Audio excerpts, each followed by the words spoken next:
Sue here from 1A Auto, and today I have a 2015 Ford F350 in the shop with a 6.2 gas engine. I'm just showing you where the fluids are, and we're going to do the old coolant. It's in this pressured overflow tank right in front of the driver's seat, under the hood in the engine compartment.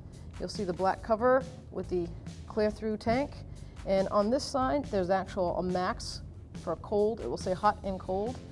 When you check your fluid level, you want to make sure that the car is cold. If you check it cold, it should be at the cold level. That will be first thing in the morning. If you've been driving it, don't open the cap, leave the cap on, and it should be at the high level. It rises. If you're in between those two levels, you're perfectly fine where it belongs. If you can't see any coolant, you more than likely have a leak. Pressure test it or bring it to a shop that has a pressure tester.